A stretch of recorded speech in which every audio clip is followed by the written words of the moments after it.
Bruce Toussaint. Europe 1 matin. Europe 1, 8h-5. Rien n'arrêtera l'humeur sans peur de Jérôme Commandeur. Bonjour. Bonjour à tous. La simplicité de notre nouveau pape intéresse vos humeurs, mon cher Jérôme. Et oui Bruce, les quotidiens continuent de s'afficher aux couleurs or et blanc, celles du Vatican. Des pages et des pages, toutes à l'unisson, sur la prétendue simplicité du pape François. Le soir de son élection, on célébrait déjà cet homme qui prend le métro et aime le foot. Ça continue ce matin avec ses litres de modestie et de normalité déversés à longueur de colonne. Un fort taux d'humilité pour Libération et ses jeux de mots impayables. Merci Libé.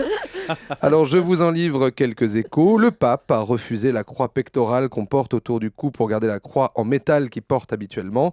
On ne s'orientera donc pas vers un pontificat bling-bling à la Benoît XVI, mais vers quelque chose de beaucoup plus écru, Julien, dans les tons lin, crème, taupe. D'accord. Donc en quittant la chapelle Sixtine, le pape François a refusé de prendre sa voiture pour rester avec les autres cardinaux dans le minibus. Alors là, un petit doute me vient. A-t-il vraiment compris ce qui se passe ? Ou trouve-t-il tout simplement que depuis 2 jours, les gens sont vraiment très gentils avec lui, Partout où je vais, on me fait coucou, on me fait des bisous sur la main. Ah non, Rome, c'est pas que célibataire à 190 €, hôtel avion compris, ça vaut le coup. Ils font un Rome-Prague à 29 € ce week-end, je me tâte.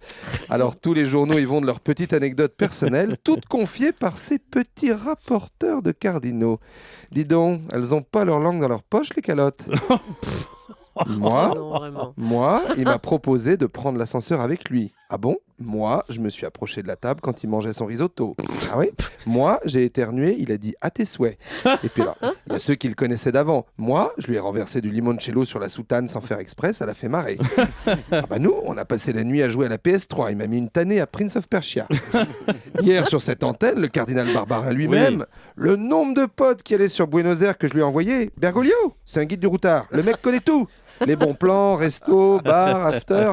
Tu rentres à 5h torché de la veille, le mec te sort du lit à 8h, te met des torgnoles à coups de vodka Red Bull parce qu'il faut aller voir le soleil se lever.